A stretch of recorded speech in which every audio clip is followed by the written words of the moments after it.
It's the Slam Dunk. Now, I know we can't expect much from Christopher Luxon when it comes to the debate about how to save the fourth estate, the media. But I'm not going to let his piss-weak reaction get in the way of me supporting the need for taxpayers to stump up and properly finish Premier House. I think we should do it. As you know, Luxon won't live there because it's outdated and a bit drafty and cold and just plain tired. It needs a bit of a makeover. So, you know, I think we should do it. I say do up Premier House, upgrade it, spend the money and get the PM back in there. It's simple. Sort it out.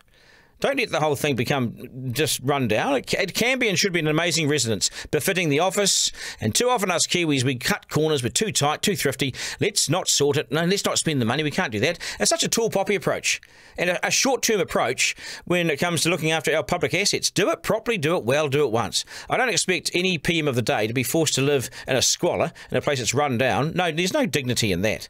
Anyway, we have minimum standards in state homes, but what, we don't have such standards in the Premier House, where the PM is meant to be, the person running the country and where they live?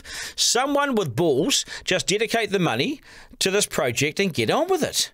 It's classic New Zealand. We'll moan about it. We waste time pondering what we should do, what's the right thing to do. If I was Luxon, I'd call a meeting with every other leader in Parliament, get them on board, get them to agree to it, instruct Nicola Willis to get on with it, appropriate the money and go for it. Nothing more said, done. But Luxon is short of a clue on how to play politics, you see, I reckon. He's too busy ripping things down and also, quite frankly, ripping us off while I'm on the subject. Yes, Luxon has shown us who he really is in claiming the $52,000 annual housing allowance for an apartment that he owns mortgage-free in Wellington. If you were an example of rank hypocrisy, there it is there. Do as I say, not as I do. This is it. Tone deaf. He should never have reached for that entitlement. He should have just passed on it. He should have known better, and he should have been advised against it. How much is enough, Chris? How much do you need? But now he spent time making sure he did claim on it, this apartment that's mortgage-free, remember? So it's effectively another $52K a year or $1,000 a week pay rise for him, on top of his $500 Now, poor old Chris may have forgotten the story about the old double dipped-in dipper, old Bill English claiming a similar deal as finance minister. It was a shocking story. It got so untidy that in the end, English had to pull the plug as it had become a, quote, distraction, which is another word for, my God, I've been caught out here big time and it's messy and I've got to get out of this alive. Guess what, though? Luxon has gone and used the same word, distraction. The guy can't even be original with his excuse. He's using English's excuse. Anyway, within 2 hours, he'd gone from saying it's my right to, oh, yeah, I'll pay that back. Hiding to nothing and good job for a man cutting back in all areas. And with Kiwis doing it hard and his comments that taxpayers aren't somehow meant to be used as an ATM machine, Luxon's been caught well and truly out, hasn't he? He's just had a howler. What poor judgment.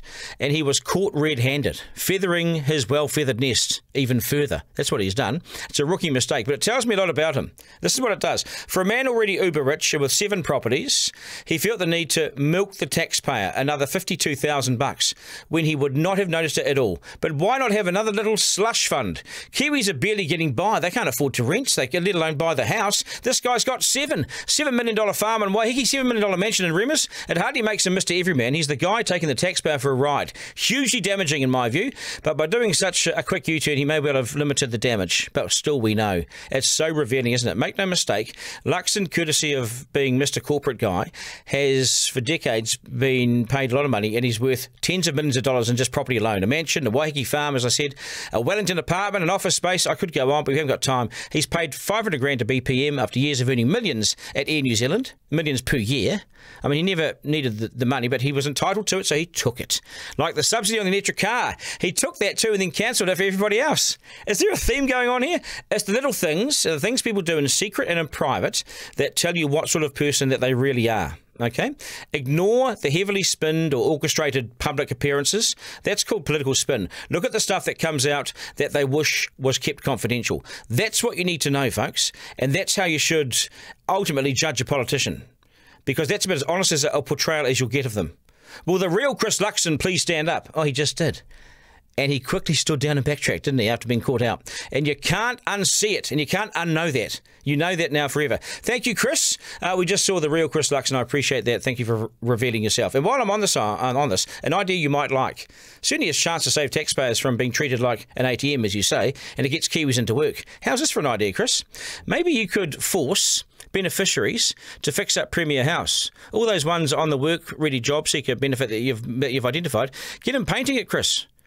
Maybe working for the dole scheme at Government House. Oh, and one more thing. Here's how you can help TV3. If you can't help News Hub, tell the Block that they can modernise Premier House. Get the Block in there to modernise Premier House for the TV show. That would be an immense help to TV3, as without the news audience, it'll likely collapse anyway. So that's a little idea to keep Channel 3 a little bit Kiwi. Get in there, take the Block into Premier House. Again, taxpayers aren't therefore being treated as that ATM machine. Okay? Thank you, Chris.